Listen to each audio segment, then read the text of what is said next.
नमस्कार दोस्तों, आप सभी का बेस्ट फॉर सक्सेस में स्वागत है। आज हम आपके लिए लेकर आए हैं बिहार सिविल कोड प्यून के लिए मैथ का प्रैक्टिस सेट होगा 18 और क्लास होगा 2 दोस्तों। क्वेश्चन नंबर 69 से लेकर क्वेश्चन नंबर 85 तक करेंगे, जिसमें कि क्लास 1 में क्वेश्चन नंबर 51 से लेकर क्वेश्चन नंबर 68 तक किए थे।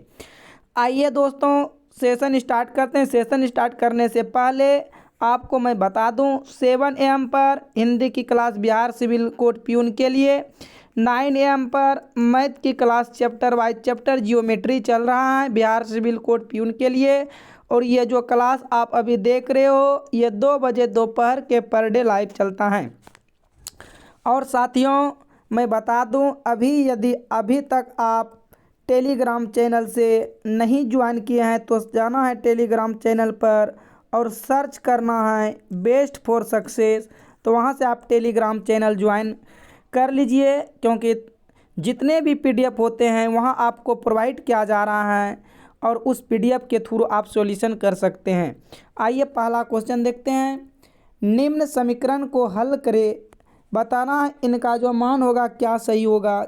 4/3 गुना भाग का उल्टा गुना 6/1 गुना 2 - 1, 3 एकम 3, 3 दूना 6, 4 दूना 8, 8 दूना 16, 16 - 1 बराबर 15 सही जवाब होगा दोस्तों। आपका ऑप्शन डी जो है इस क्वेश्चन का सही जवाब आएगा। आइए देखते हैं अगला क्वेश्चन। क्वेश्चन नंबर 70 देखिए ध्यान से और इनका जवाब दीजिए क्या आएगा। एक व्यक्ति अपने संपूर्ण यात्रा का 1/8 भाग पैदल, 2/5 भाग साइकिल द्वारा एवं 1/4 भाग बस द्वारा तय करता है तथा शेष दूरी वह कार द्वारा तय करता है। यदि कार द्वारा तय की गई दूरी 108 किलोमीटर हो तो उसके कुल यात्रा की लंबाई ज्ञात कीजिए। कुल यात्रा की लंबाई ज्ञात करना है दोस्तों। तो क्या करना है, पहले देखो वह क्या करता है। एक व्यक्ति अपने संपूर्ण यात्रा का 1/8 भाग पैदल चलता है, 2/5 भाग साइकिल से और 1/4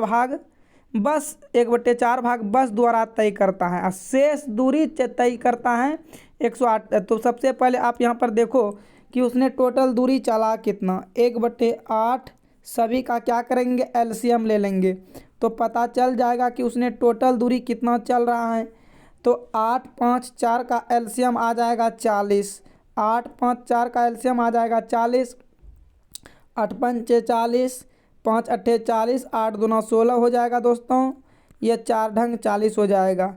ये टोटल हो जाएगा 15 और 6, 15 हो जाएगा, 15 और 16 हो जाएगा 31/40। यानी कि टोटल हुआ जो है 31/40 भाग चल रहा है। कितने में से, तो अपने आप में एक होता है, एक में से वह चल रहा है इतना। तो अब देखो शेष दूरी कितना रहा है, तो 40, यहाँ से 40 चला जाएगा, 40 में से 31 जाएगा तो क्या होगा, 9 होगा। तो ये 9/40 भाग अब चलने के लिए बाकी रहा है। यानी कि वह 9/40 भाग अब क्या करेगा, चलेगा। तो अब यहाँ से आप ध्यान से देखेंगे, यही 9/40 भाग बराबर कितना है, 108 किलोमीटर है। यही तो आप इसको क्या कर सकते हो, तो आप यहाँ पर लिखिएगा 9 बराबर 108 गुना हो जाएगा 40 और 1 बराबर क्या हो जाएगा दोस्तों, 108 गुना 40 और यह बटे में हो जाएगा 9। तो यहाँ से आप कटा सकते हो, 9 एकम 9 और यह 9 दूना 18। तो देखिए बरचौक 48, यानी कि 480 किलोमीटर जो होगा कुल यात्रा की लंबाई होगा। कितने होगा, 480 जो हो जाएगा कुल यात्रा की लंबाई हो जाएगा। ऑप्शन ए सही जवाब होगा। अगले क्वेश्चन की तरफ बढ़ते हैं दोस्तों। क्वेश्चन नंबर 71 आपको ध्यानपूर्वक देखना है और इस क्वेश्चन का जवाब दीजिए क्या आएगा दोस्तों। 999.1/7 प्लस 999.2/7 इस तरह से है, तो इसको सरलतम रूप करने से क्या आएगा। तो आपको सबसे पहले इस टाइप के क्वेश्चन दिया रहे, आप देखो इसमें क्या करना है दोस्तों। 1, 2, 3, 4, 5, 6, देखो सारे के सारे 9 सभी में है। आप क्या करो, इनको कॉमन ले लो तो ये कॉमन आ जाएगा। और कितने हैं तो 6 गो हैं, 1 2 3 4 5 6, तो इसमें सिर्फ 6 से मल्टीपल कर दो प्लस। अब अंदर देखो क्या बच जाएगा, अब ध्यान से देखो। अब अंदर का बात करें तो सभी का एलसीएम 7 आएगा। क्यों 7 आएगा? 1/7, 1/2/7, 3/7, 4/7, 5/7, 6/7 का एलसीएम 7 हो जाएगा। ऊपर वाली टर्म क्या हो जाएगा? सभी आपस में प्लस हो जाएगा। क्यों प्लस होगा? क्योंकि 7 से भाग आप 7 में दीजिएगा, भागफल 1 आएगा, इसीलिए वो सारे के सारे टर्म ऊपर वाले क्या हो जाएगा साथियों? प्लस हो जाएगा। अब देखो प्लस करने के बाद इसको आप गुना कर देना, ये हो जाएगा 9 छक 54, और ये हो जाएगा 9 छक 54, 54 और 5 हो जाएगा 59, फिर 9 छक 54, 54 और 5 हो जाएगा 59। अब उसके बाद आप आगे की तरफ फिर प्लस हो जाएगा। आगे की तरफ सॉल्यूशन करते हो दोस्तों, इनको आगे की तरफ सॉल्यूशन करते जो 6 और 5 11, 11 4 15, 15 3 18, 18 2 20 21, ये आ गया 21/7। 21/7 हुआ, 7 एकम 7, 7 21 कट जाएगा दोस्तों। अब ये 4 और 3 जुट जाएगा, 7 होगा, 9 होगा, 9 होगा, 5 होगा। तो ये 5997 आपका जो है सही जवाब आएगा। ऑप्शन ए में है दोस्तों, आपका ऑप्शन ए क्या हो जाएगा? सही जवाब हो जाएगा 5997। आइए बढ़ते हैं अगले क्वेश्चन की तरफ। क्वेश्चन नंबर आप देखो, अगला देखना है ध्यान से, क्या है क्वेश्चन नंबर 72। 72 को भी सरलतम रूप से सॉल्यूशन करना है दोस्तों। आप सभी को बताना है इनका सही जवाब क्या आएगा। और दोस्तों यदि आपको वीडियो अच्छा लग रहा है तो वीडियो को लाइक कर देना है। चैनल पर पहली बार है तो चैनल को सब्सक्राइब करके चैनल के साथ जुड़ जाना है। तो यहाँ से देखिएगा दोस्तों, यहाँ टोटल जो है ऊपर में दशमलव कितने अंक के बाद हैं? 3 अंक के बाद हैं। और नीचे में देखिए दशमलव कितने अंक के बाद हैं? यहाँ भी 3 अंक के बाद हैं। तो दशमलव का कहानी खत्म, क्योंकि दशमलव ऊपर और नीचे यदि बराबर रहता है तो दशमलव को हटा दो, दशमलव से कोई लेन देन नहीं है। तो अब देखो ये 121 जो है किसका वर्गमूल है? 11 का है। ये 9 जो है दोस्तों किसका है? 3 का है। अब उसके बाद देखो 11 11 दो दो गो है तो 1 11 बाहर आ जाएगा। ये 11 से 11 दोस्तों कट जाएगा, बचा क्या? 3 बचा। तो आपका सही जवाब क्या हो जाएगा साथियों? 3 हो जाएगा। ऑप्शन बी आपका करेक्ट हो जाएगा। इस क्वेश्चन का जवाब जो हो जाएगा ऑप्शन बी आपका सही जवाब आएगा। चलिए आगे की तरफ देखते हैं क्वेश्चन नंबर 73। देखिए दोस्तों क्वेश्चन नंबर 73, एक परीक्षा में किसी कक्षा में पास करने वाले छात्रों का औसत अंक 69 हैं तथा फेल करने वाले छात्रों का औसत अंक 61 हैं। यदि परीक्षा में शामिल होने वाले सभी छात्रों का औसत अंक 66 है तो पास करने वाले छात्रों का प्रतिशत ज्ञात कीजिए। देखिए ये जो है कुछ पास करने वाले हैं, कुछ फेल करने वाले, कुछ दोनों हैं। तो ये आप एलिगेशन यहाँ पर लगा सकते हो। एलिगेशन लगाएंगे पास फेल। तो चलिए यहाँ पर आप लगा दीजिए, ये लिख लीजिए पास विद्यार्थी हैं, और ये मान लीजिए फेल विद्यार्थी हैं दोस्तों। पास और फेल विद्यार्थी हैं। देखिए यहाँ कहता है पास करने वाले छात्रों का औसत कितना? 69 है। तो पास करने वाले छात्रों का 69 है और फेल करने वाले कितना? 61 है। तो आप 61 लिख लीजिए। अब देखो दोनों कहता है सभी छात्रों का औसत अंक 66 है, यानी कि पास करने वाले का भी फेल करने वाले का भी, पास करने वाले का भी और फेल करने वाला की भी। आप यहाँ पर एलिगेशन लगा देंगे। तो इधर से घटाइएगा, 66 में से 61 गया आपका, ये 5 हो जाएगा अनुपातिक में, और इधर फिर हो जाएगा 3 हो जाएगा। अब देखो यहाँ पर पूछ क्या रहा है? पास करने वाले छात्रों की प्रतिशत ज्ञात कीजिए। अब पास कितना कर रहा है यहाँ पर? देखो ध्यान से, पास कर रहा है 5 स्टूडेंट। देखो कितने में से? 8 में से। और इन्हीं का आपको प्रतिशत निकालना था, आप 100 से गुना कर देंगे। क्या कर देंगे? 100 से गुना कर देंगे। तो ये हो जाएगा 4 से कटेगा, 4 दूना 8, 4 पंचे 20, और ये 4 दूना 8। ठीक है, तो 25 पंचे 125, 125/2 हो जाएगा। तो देखो साथियों इसको प्रतिशत के रूप में तो बदल सकते हो, तो बदल तो दिए लेकिन पॉइंट में है। 2 छक 12, 2 दूना 4, 2 पंचे 10 आ जाएगा।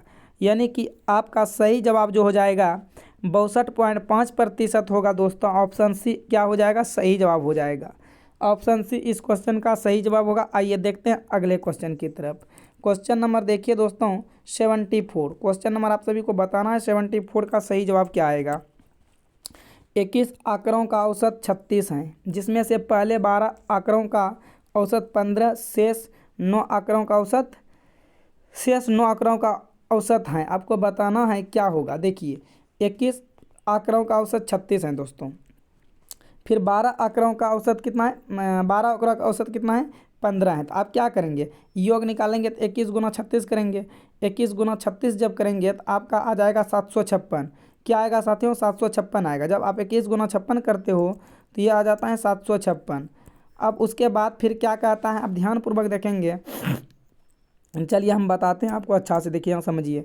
21 यहाँ पर क्या करेंगे, 21 आंकड़ों का औसत, तो 21 गुना आप 36 करेंगे तो ये आ जाएगा 756 आएगा। कितना आएगा, 756 आएगा। ठीक है। उनके बाद देखो फिर क्या कहता है, फिर कहता है 12 आंकड़ों का औसत 15 है, तो 12 गुना 15 करेंगे, 12 गुना 15 करेंगे तो कितना आ जाएगा, 180 आ जाएगा। अब देखो तो 9 आंकड़ों का औसत क्या होगा, तो अब इसमें से हम माइनस करेंगे तब ना 9 होगा ना। यहाँ पर देखो, यहाँ 21 आंकड़ा है, यहाँ 12 आंकड़ा है, तो यहाँ पर माइनस कर देंगे, तो यहाँ पर भी माइनस करना पड़ेगा। औसत आप जानते हो निकालने के लिए, तो यह माइनस हो जाएगा 576। तो हमको निकालना है एक औसत का मान, तो बताइए यही 9 क्या हो जाएगा, यहाँ पर भाग के रूप में हो जाएगा। भाग हो जाएगा तो 9 छक 54 और 9 चौक 36, यानी कि इनका जो औसत होगा 64 होगा दोस्तों। औसत क्या हो जाएगा, 64 हो जाएगा। ऑप्शन सी आपका सही जवाब आएगा। चलिए अगला क्वेश्चन की तरफ बढ़ते हैं। क्वेश्चन नंबर 75 देखिए ध्यानपूर्वक, क्या कहता है। क्वेश्चन नंबर 75, 2.5 कोमा 1.5 एवं 1.5 का चतुर्थानुपाती ज्ञात कीजिए। तो चतुर्थानुपाती ज्ञात करना है तो आप जानते हो चतुर्थानुपात। देखिए चतुर्थानुपाती कैसे निकालिएगा, 2.5 अनुपात 1.5 समानुपात, उसके बाद 1.5 है। चतुर्थानुपात निकालना है तो x मान लीजिए, तो आप इसको 2 बट्टे, ये इसका मतलब क्या होता है, बट्टे 1.5 कर दीजिए। और इस 4 का मतलब क्या होता है दोस्तों, 4 का मतलब क्या होता है, 4 का मतलब होता है बराबर, तो ये हो जाएगा 1/5, इसके ये हो जाएगा। तो यहाँ देखिए, यहाँ से दशमलव तो दशमलव उड़ जाएगा, लेकिन यहाँ से कीजिएगा दशमलव कितना आएगा, नीचे 10 आ जाएगा। ठीक है। अब देखिए ये 25 25, ये 5 या 15, फिर ये 5 एकम 5, 5 या 15 होगा साथियों। अब बताइए क्रॉस में गुना होगा, क्रॉस में गुना हो जाएगा तो क्या होगा, 10x बराबर 9 होगा। तो x बराबर क्या हो जाएगा, 9/10 होगा दोस्तों। तो कई अंक के बाद दशमलव, एक अंक के बाद दशमलव हो जाएगा 0.9, यानी कि चतुर्थानुपाती जो होगा दोस्तों, तो वो 0.9 होगा। ऑप्शन ए में है आपका, ऑप्शन ए क्या हो जाएगा, सही जवाब हो जाएगा। 0.9 जो है सही जवाब होगा। आप इतना मेहनत कीजिए, इतना मेहनत कीजिए कि मेहनत भी आपके लिए खामोशी बन जाए दोस्तों। आपको मेहनत करते रहना है और कोई काम नहीं देने वाले हैं। जो आपको डिमोटिवेट करता है तो उनका साथ सबसे पहले छोड़िए दोस्तों, तब आप जाकर कुछ कर पाएंगे। आपसे बोलेगा ये नहीं होगा, वो नहीं होगा, तो उस आदमी का साथ आप छोड़ दीजिए। आगे देखिए, 5 अंकों की वह छोटी से छोटी संख्या कौन सी है जो 12, 15 और 18 में से प्रत्येक से पूर्णतः विभक्त हो। देखिए 12 से विभाजित होना चाहिए, 15 से भी, और 18 से विभाजित होना चाहिए। तो देखिए दोस्तों, इसके लिए क्या कीजिए, 12, 15 और 18 का क्या कीजिए, एलसीएम लीजिए। यदि 12, 15 और 18 का एलसीएम दोस्तों लेते तो 180 आता है। कितना आता है, 180 आएगा। अब 5 अंकों की छोटी से छोटी संख्या बोला है तो आप 5 अंक की छोटी संख्या लिख लीजिए। तो देखिए 5 अंक की छोटी संख्या हो गया। अब इसमें से डिवाइड दीजिए। अब डिवाइड कीजिएगा तो कई बार में खाएगा। आप ध्यान से यहाँ पर देख सकते हो दोस्तों, डिवाइड आप यहाँ से कीजिएगा तो आपका देखो 9 बार में आप देखो तो ये हो जाएगा 0, और फिर 9 8 72, 9 7 16, 16 ये ज़्यादा हो जाता है। 9 बार में मत खिलाइए साथियों। आप यहाँ पे 8 18 8 44 से 8 बार में, 7 बार में, 6 बार में, 9 बार में, 5 बार में खिलाइए। कितने बार में, 5 बार में खिलाते हैं तो 18 5 90 900 खाता है। ठीक, फिर ये 0 हो जाएगा, 0 हो जाएगा। उसके बाद देखिए 10 में हो गया 1 होगा, 100। फिर वहीं खाएगा कितने बार में, 5 बार में खाएगा तो 18 5 90 900 खाएगा। तो फिर आपका बचेगा कितना, 100 बचेगा। आप यहाँ से ध्यान से देखिएगा साथियों। अब देखो यहाँ पर आप यदि 5 अंकों की संख्या है, कितने अंकों की संख्या है, 5 अंकों की संख्या है। यदि आप यहाँ पर इसमें से एक भी घटाते हो तो ये 4 अंक की संख्या बन जाता है। तो आपको ये 5 अंक की संख्या में घटाना नहीं है, जोड़ना है। तो छोटी संख्या है, सबसे पहले आप यहाँ से देखो डिफरेंस। यदि 180 में से हम 100 घटा देंगे तो कितना का अंतर आएगा, 80 आएगा। फिर इन 80 को क्या करना है, इसमें से जोड़ देना है। तो वही संख्या यानी कि इसका मतलब 80 का कमी हो रहा है। यदि 80 रहता तो वह संख्या पूर्णतः क्या हो जाता, 12 से भी विभाजित हो जाएगा, 15 से भी विभाजित हो जाएगा और 18 से भी विभाजित हो जाएगा।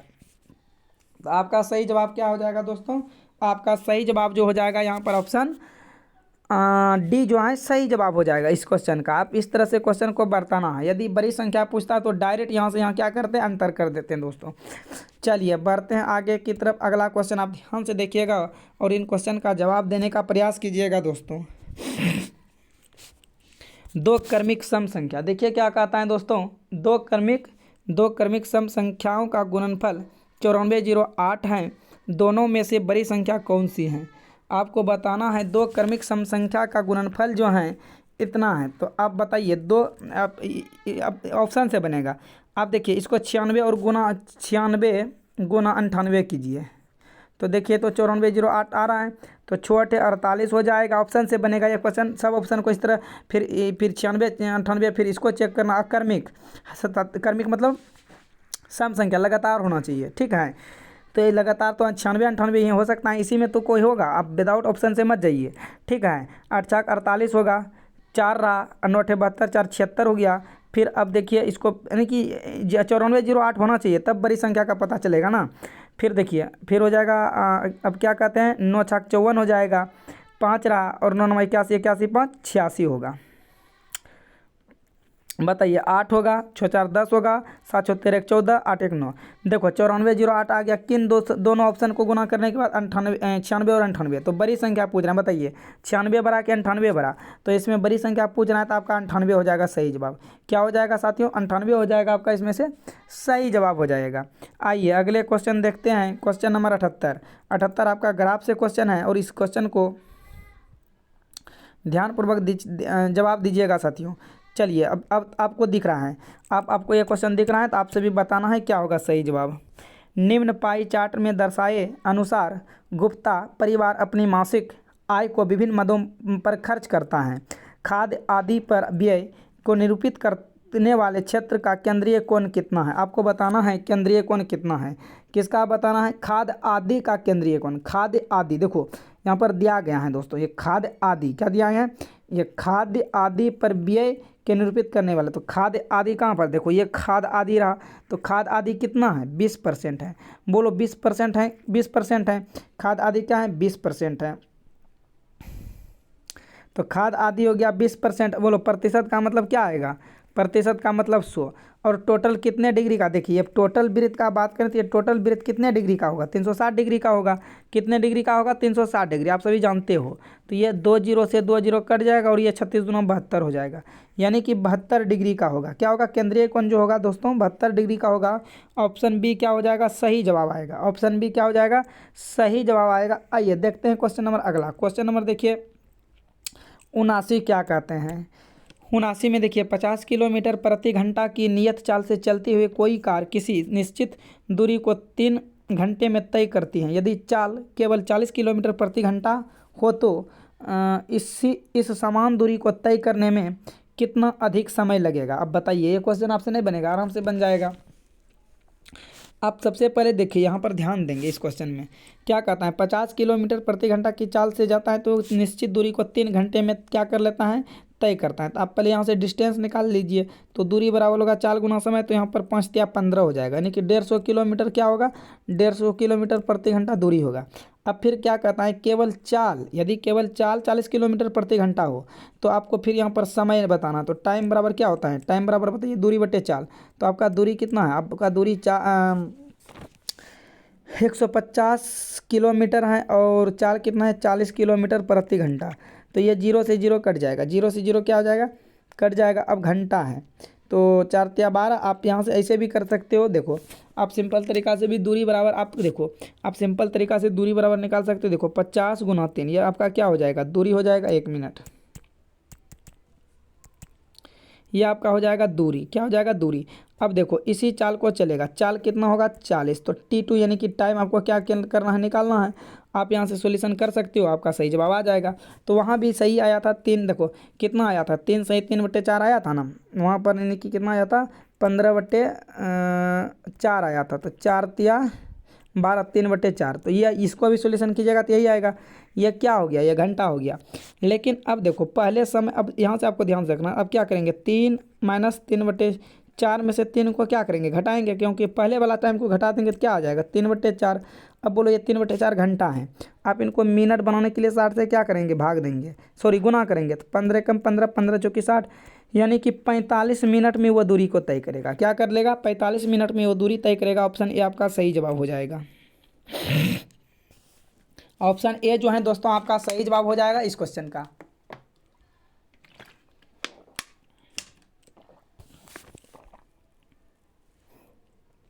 चलिए अगला क्वेश्चन देखते हैं दोस्तों। अगला क्वेश्चन नंबर आपका 80 होगा। 85% साक्षरता दर वाले किसी शहर की जनसंख्या 2500 है। यदि पुरुष की जनसंख्या 55% और उनमें से 92% साक्षर हैं तो शहर में महिलाओं की साक्षरता दर ज्ञात कीजिए। चलिए बताइए इस क्वेश्चन का आप सभी जवाब क्या देंगे, बताइए इस सभी का।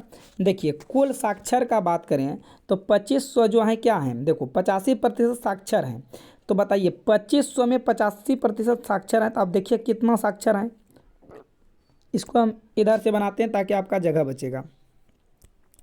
2500 में से 85% साक्षर हैं, तो कितने साक्षर लोग हैं आप यहाँ से यह निकाल लीजिए। तो ये 2 जीरो से 2 जीरो कट जाएगा, और 85 गुना यदि आप 85 करते तो ये 2125 क्या हो जाएगा, 2125, हाँ 2125 हो गया। ठीक है, अब ये कुल साक्षरता, ये क्या था, ये कुल साक्षरता, ये टोटल साक्षरता 2125। लेकिन पुरुष देखो, पुरुष की साक्षर कितना है 55%, ये पुरुष की साक्षर 55% है। तो अब देखिए 2500 में से पुरुष कितने साक्षर हैं, तो ये 2500 में पुरुष कितने साक्षर हैं 55% है। तो ये प्रतिशत का मतलब 100, और ये 2 जीरो से 2 जीरो कट जाएगा। 55 गुना 25 कीजिएगा, हाँ आप एक साथ निकाल लीजिए। यहाँ से देखो आप ये एक साथ निकाल सकते हो, गुना उसके बाद 92% भी तो साक्षर हैं, तो 92% भी साक्षर हैं, आप इसको भी ले लीजिए। तो ये 2 जीरो से 2 जीरो कट जाएगा, यानी कि इसको टोटल आप सॉल्यूशन करते हो तो ये आ जाता है 1265। कितना आएगा, 1265 आएगा। इन सभी को सॉल्यूशन करने के बाद 1265 आएगा। अब बताइए कुल था 2100, कितना कुल था 2125, और पुरुष हैं 1265। तो अब क्या कीजिएगा, कुल में से यदि 1265 को घटा दीजिएगा तो महिला की क्या आ जाएगा, साक्षर संख्या आ जाएगा। तो अब आप क्या कीजिए, 2125 में से 1265 को घटा दीजिए। तो देखिए यदि यहाँ से हम माइनस कर देते हैं तो ये 860 आ जाएगा। 860 क्या आ गया, महिला की साक्षर की संख्या क्या आ गया दोस्तों, महिला की साक्षर की संख्या आ गया। लेकिन आपको यहाँ पर बताना है कुल महिला की साक्षर। देखो अभी यहाँ पर आपको तो महिला की साक्षर दर की प्रतिशत बताना है, ठीक है। तो यहाँ पर ये तो 860 है, महिला की कुल साक्षर आया, ठीक है। उसके बाद अब नहीं, महिला की साक्षर आया, तो अब बताओ दो कुल महिला की साक्षर कितना होगा। तो कुल महिला की साक्षर निकाल लो, 2500 टोटल हैं, और टोटल में से देखो कितना है महिला की साक्षर, तो 55% पुरुष हैं, तो अब रहा होगा कितना, 45% महिला रहा होगा। तो यहाँ से आप आराम से दोस्तों निकाल लेना है, ये 2 जीरो से 2 जीरो कट जाएगा। 25 गुना 45 कीजिएगा तो कितना आ जाएगा, 1125। 1125 कौन आया, 1125 आया महिला की कुल साक्षर। अब बताइए 860 में से कुल, देखो महिला की कुल साक्षर 1125, लेकिन 860 यानी कि महिला की रियल साक्षर कितना है 860 है, तो बटे क्या होगा 1125 में से 860 है। प्रतिशत के लिए क्या कीजिएगा, 100 से गुना कर दीजिएगा। आप इसको दोस्तों सॉल्यूशन करते हो, मेरे पास जगह नहीं है, इसको सॉल्यूशन करते तो ये आ जाएगा 76 सही 4/9%। कितना आ जाएगा दोस्तों, 76 सही 9/4% आ जाएगा। दोस्तों आपके लिए बहुत मेहनत करते हैं दोस्तों, तो ज़रूर आप वीडियो को लाइक कीजिएगा, चैनल को सब्सक्राइब कर लेना है। आगे देखिए सही जवाब हो जाएगा ये वाला, 76 सही 4/9% आपके लिए क्या हो जाएगा, सही जवाब हो जाएगा। दोस्तों अगला क्वेश्चन आप देखिएगा, अगला क्वेश्चन को देखना है दोस्तों, आपको इन क्वेश्चन को सॉल्यूशन करना है। तो बताइए यहाँ पर भाग का उल्टा क्या होता है, गुना होता है। तो चलिए भाग का उल्टा गुना हो जाएगा, ये 1/, देखिए ये 1/0.002 होगा, फिर प्लस है तो प्लस होगा दोस्तों, 0.05 है। अब बताइए गुना क्या है, गुना है 0.002।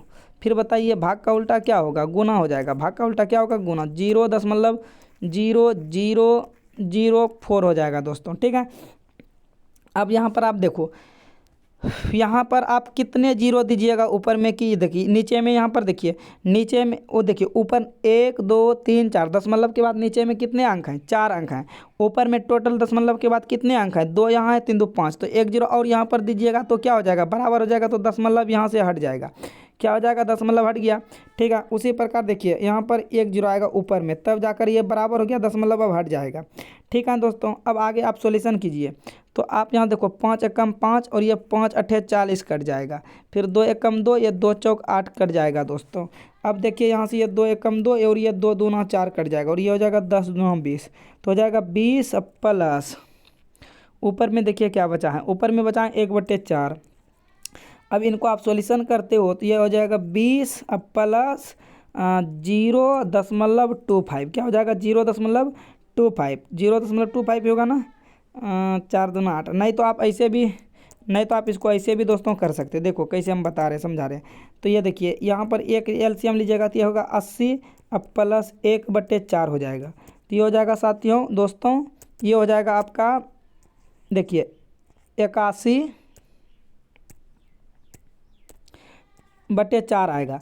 तो आप भाग दीजिएगा, देखिए क्या आ जाएगा, 4 दूना 8 फिर 0, ये ना होगा 4 दूना 8 फिर 0, यानी कि आपका लगभग में मान आएगा यहाँ पर दोस्तों क्वेश्चन नंबर 81 का। तो आप सभी का भी तो लगभग में ही मान आता होगा। ठीक है, आप ध्यान से देखिए कहीं पर कुछ मिस्टेक तो नहीं हुआ है, आप ध्यान से देख सकते हैं दोस्तों। इस क्वेश्चन का सही जवाब क्या आ रहा है आप सभी का, 20, 10 दूना 20 और 5 8 40 2 64। हाँ ठीक है साथियों, ठीक है, आप सभी बताइएगा क्या आंसर आए हैं। तो लगभग में जा रहा है, आप सभी भी बताना इसका सही जवाब क्या आ रहा है। आइए हम देखते हैं अगला क्वेश्चन, आप सभी को बताना है इस क्वेश्चन का आंसर दोस्तों। चलिए क्वेश्चन नंबर बताइए 82। यदि निम्न आंकड़ों का बहुलक 14 है तो के का मान ज्ञात कीजिए। देखिए आपको बहुलक दिया गया है दोस्तों, निम्न आंकड़ों का बहुलक कितना दिया गया है, 14 दिया गया है। तो आपको यहाँ पर के का मान ज्ञात करना है। तो बहुलक बराबर, आप देखो बहुलक कैसे निकालते हैं, सबसे पहले सजाते हैं। तो आपको यहाँ पर सजाना है, तो सबसे पहले देखिए 8 है तो 8 होगा, 8 के बाद कौन है, 9 है तो 9 हो जाएगा। 9 के बाद कौन है, देखो 11, एक यहाँ, एक 11, एक यहाँ है, 2 11 है तो 2 11 हो जाएगा। 11 के बाद देखिए 12 है, 12 2 को 12 है, तो आप यहाँ पर 12 लिख लेना है, 12 लिख लिए दोस्तों। उसके बाद देखिए, उसके बाद कौन बचा, एक बचा के -1, 2 को के -1, तो इसको सजा दीजिए, के -1 होगा। फिर उसके बाद देखिए एक और के -1 है, तो इसको भी आप लिख लीजिए के -1। अब उसके बाद क्या है, देखिए इसके बाद 14, उसके बाद फिर क्या है के, उसके बाद क्या है 15, इनको सजा दीजिए। जबकि बहुलक कितना दिया गया है दोस्तों, बहुलक 14 दिया है, कितना दिया है 14। तो आप यहाँ पर लिखिए के -1 बराबर, देखिए के -1 बराबर 14। तो बताइए के बराबर क्या होगा, 14 प्लस 1 बराबर में क्या होगा, 15 होगा। के बराबर क्या हो जाएगा दोस्तों, 15। और आपको बहुलक ही तो निकालना था, तो आपका सही जवाब क्या हो जाएगा, 15 हो जाएगा, ऑप्शन बी सी हो जाएगा। क्या हो जाएगा दोस्तों, 15 हो जाएगा, ऑप्शन आपका क्या हो जाएगा, ऑप्शन आपके लिए दोस्तों सी हो जाएगा। चलिए आगे की तरफ बढ़ते हैं, अगला क्वेश्चन देखते हैं दोस्तों, ध्यानपूर्वक आप देखिएगा अगला क्वेश्चन। हाँ आप सही हैं, आगे क्वेश्चन देखिए दोस्तों, क्वेश्चन नंबर 83 कहता है किसी बल्ले को 955 रुपये में बेचकर किसी आदमी को 6% का लाभ होता है, तो 8% का लाभ प्राप्त करने के लिए इस बल्ले को कितने में बेचना होगा। तो सबसे पहले देखो आप सीपी निकालेंगे यहाँ से, तो पहले सीपी का दाम मालूम करेंगे तब ना। तो सीपी कैसे निकालते हैं, 954 रुपये गुना 100, कितना का लाभ हो रहा है, 6% का, तो 106 हो जाएगा। प्रतिशत का मतलब अपने आप में 100% होते हैं। तो ये टोटल आप इसको कटाते थे 972 रुपये में, देखिए क्या हो जाएगा, नहीं मतलब टोटल कटाने के बाद 972 नहीं होगा, तो इसको आप कटा सकते हो 3 से, 3 तिया 9 कटेगा, 3 एकम 3 और ये 3 अट्ठे 24, फिर 3 तिया 9 और ये 3 तिया 9 0, 1 मिनट दोस्तों, 3 तिया 9 6 एक साथ नहीं कट रहा है, ये तो नहीं कट रहा है। आप देखिए सिंपल कीजिए, एक को कम बताते हैं। आप इतना क्या कहते हैं, आप इतना में कर रहे तो क्या हो रहा है, इतना में यदि आप कर रहे तो आपको लाभ हो रहा है 6% का, लेकिन आपको कितना का लाभ कमाना है, 8% का लाभ कमाना है। देखिए तो आप क्या कीजिए, 108/106 कर दीजिए। आप एक लाइन में भी क्वेश्चन को सोल्यूशन कर सकते हो। तो यहाँ से भी हो जाएगा, यहाँ से आप कट्टम कुट्टी का बात करते तो ये आ जाएगा 972 रुपये। इसका मतलब बल्ले को कितना में बेचना होगा दोस्तों, 972 रुपये में बेचना होगा। तो आप तब जाकर आपको जो है 8% का लाभ होगा। ऑप्शन सी आपके लिए क्या हो जाएगा, सही जवाब हो जाएगा दोस्तों।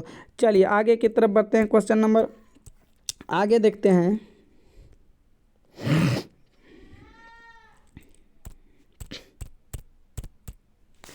देखिए क्या कहता है, किसी बेलन के वक्र पृष्ठीय क्षेत्रफल और कुल पृष्ठीय क्षेत्रफल का अनुपात 4:7 है। यदि इसका आयतन 4851 सेंटीमीटर क्यूब है तो इसकी त्रिज्या ज्ञात कीजिए। ठीक है दोस्तों, आपको यहाँ पर त्रिज्या ज्ञात करना है। तो यहाँ पर आयतन का अनुपात दिया गया है। तो आपको ये क्वेश्चन जो है दोस्तों मैं होमवर्क के रूप में देता हूँ, और ज़रूर दोस्तों आप इनका जवाब दीजिएगा। दोस्तों आप ज़रूर इनका जवाब दीजिएगा और ये भी बताइएगा कि आप इतने क्वेश्चन में कितने प्रश्न सही किए। चलिए आज की क्लास का लास्ट क्वेश्चन देखते हैं दोस्तों। देखिए आज की क्लास का लास्ट क्वेश्चन में क्या कर रहा है, कहता है विनोद से 8 वर्ष छोटा है। यदि 4 वर्ष पहले उनकी आयु का अनुपात 1:2 था तो विनोद की वर्तमान आयु ज्ञात करिए। सिंपल, वेरी सिंपल क्वेश्चन है दोस्तों, आप इसको ज्ञात कर सकते। देखो विनीत कौन कौन है, 2 व्यक्ति हैं, विनीत और विनोद हैं, ये 2 व्यक्ति हैं दोस्तों। विनीत जो है विनोद से 8 वर्ष छोटा है। यदि ये विनीत जो है विनोद से, यदि ये x रहा होगा तो विनीत x-8 रहा होगा। ठीक है, यदि 4 वर्ष पहले उनकी आयु का अनुपात, देखो ये 4 वर्ष पहले उनकी आयु का अनुपात कितना दिया गया है, 1:2 दिया गया है।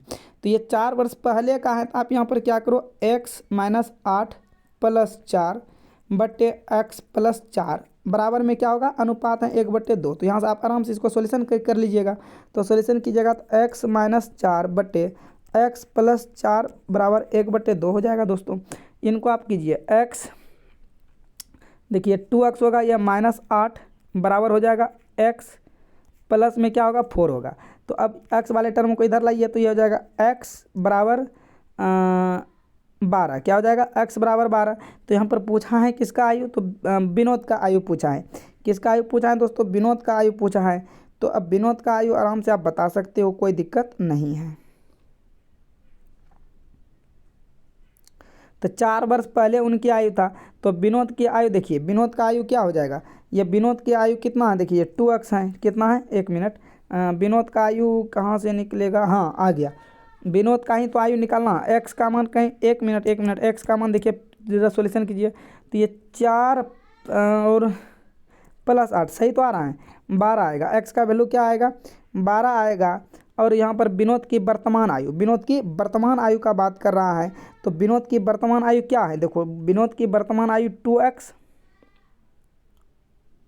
तो विनोद की वर्तमान आयु, अच्छा वर्तमान आयु पूछ रहा है दोस्तों, ये तो पहले की आयु है, ये क्या है, पहले की आयु। तो वर्तमान आयु यहाँ पर आप आराम से निकाल सकते हो। देखो क्या हो जाएगा, वर्तमान आयु 2x + 4, 2x + 4 हो जाएगा। लेकिन देखो 2x + 4 कहाँ से है, आप देखो समझो, आप समझाते हैं, अब फिर नहीं तो कहिएगा आप कहाँ से 2x 4 ला दीजिए सर। देखो कहता है विनीत, तो 4 वर्ष पहले मान लेते हैं, 4 वर्ष पहले विनीत की आयु x वर्ष था, अब विनोद की आयु 2x था। ठीक है, मान लिए इसका x वर्ष था और यह था यह हो गया आपका विनीत की आयु, ये किसकी आयु हो गया, विनीत की, और ये हो गया विनोद की आयु। तो ये था 2x का। ठीक है, अब उसके बाद देखो फिर कहता है वर्तमान में विनीत की आयु 4 वर्ष पहले। तो 4 वर्ष पहले क्या होगा, x + 4 वर्ष का रहा होगा। उसके बाद बताइए फिर विनोद क्या रहा होगा, 2x + 4 वर्ष का।